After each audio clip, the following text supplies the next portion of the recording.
sekarang kita masuk kepada yang keempat, yaitu qanaah. Nah, sudah sering dengar kata qanaah tentunya. Qanaah, qanaah berarti merasa cukup, mirip dengan tawakal. Bedanya ini adalah menerima apa adanya terhadap apa yang dimiliki, apa yang dicapai. Jadi obsesinya mampu diatur. Saya menerjemahkan bahwa qanaah itu menjaga kestabilan emosi setelah mencapai atau mendapatkan sesuatu yang kita cari. Itu namanya qanaah, ya. Jadi qanaah itu urusannya adanya di dalam pikiran dan kolbu, ya. Apa yang kita cari.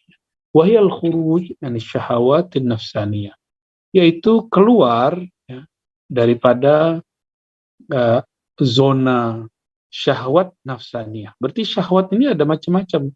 Ada syahwat nafsani, ada syahwat akli, ada syahwat ruhiyah, ya, ruhaniyah. Nah, syahwat, jadi kalau kita bagi, ya, syahwat itu ada nafsani. Ini yang pertama.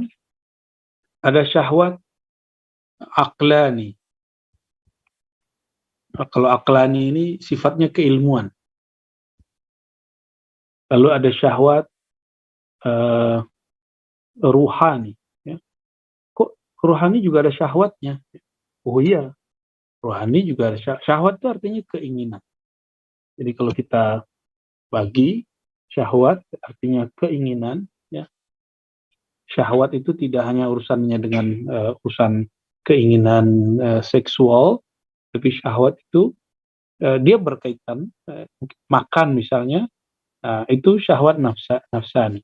Jadi yang paling rendah itu namanya nafsani. Nah, itu yaitu syahwat materi, syahwat seksual, ya,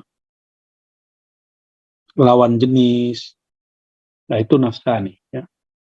Bahkan juga sifatnya imateri, seperti agak keren dikit, seperti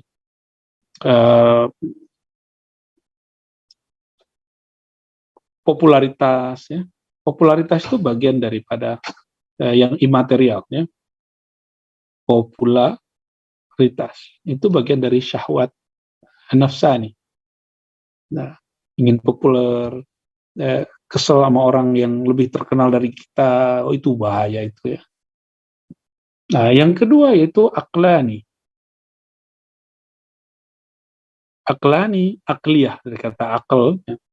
Nah, ini lebih kepada sifat yang di atasnya imateri yang itu, di atasnya popularitas, dia sifatnya kayak semacam ambisi-ambisi pengetahuan, ya, scientific, science.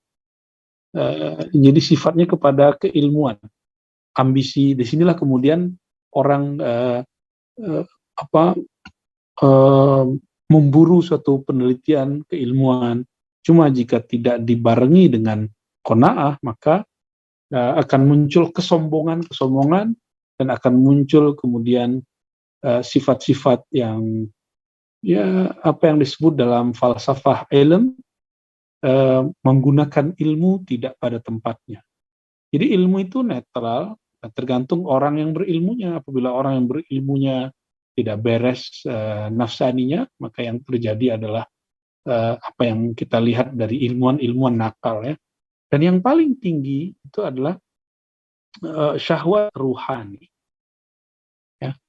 Syahwat ruhani, jika tadi tentang ilmu, ruhani itu kepada objek yang diilmui. Siapakah objek yang paling mulia dalam ilmu? Yaitu Allah yang maha memiliki ilmu. Itu syahwat ruhani. Maka syahwat ruhani ini puncaknya ada di dalam memandang Allah, disebut dengan musyahadah. Ya, musyahadah, memandang Allah, bertemu Allah. Ya. Nah, namun syahwat ruhani ini dia tidak dapat dipisahkan dari aklani ataupun nafsani. Apabila ruhani sudah dapat dicapai, maka aklani dan nafsani ini akan terikut serta. Nah, maka Nabi ketika Nabi menikah lebih daripada satu istri, ataupun ketika beliau dengan Khadijah saat satu istri, itu sama. Beliau bukanlah orang yang seperti yang dituduhkan orientalis Barat dulu zaman-zaman penjajahan bahwa Nabi Muhammad itu hypersex. Bukan. Justru Nabi itu sudah mendiskon dirinya banyak karena kekuatan kejantanan Rasulullah itu 40 lebih laki-laki, bahkan 100 lah minimal, 100 laki-laki ya. Tapi beliau hanya menikah dengan 13 istri, lalu bertahan 11, meninggal 2, sisa 9. Ya, bukan itu problemnya. Problemnya adalah Nabi itu menikah bukan untuk eksplorasi syahwat. Nabi menikah karena itu fitrah lelaki yang laki-lakian yang ada pada dirinya. Nah, jadi beliau tetap seperti biasa, seperti layaknya suami istri, ada hubungan suami istri, ada kecemburuan istrinya, ada sayangnya, ada mesranya, tapi semuanya dalam rangka melihat keindahan Allah, bukan hanya mengejar kenikmatan lahiriah, ya, tapi sudah masuk kepada kerohanian. Maka benarlah kata Nabi, wa fi bud'i ahadikum sadaqah. Bahkan dalam pada alat kelamin kalian, kemaluan kalian itu juga bisa dapat ibadah. Ya,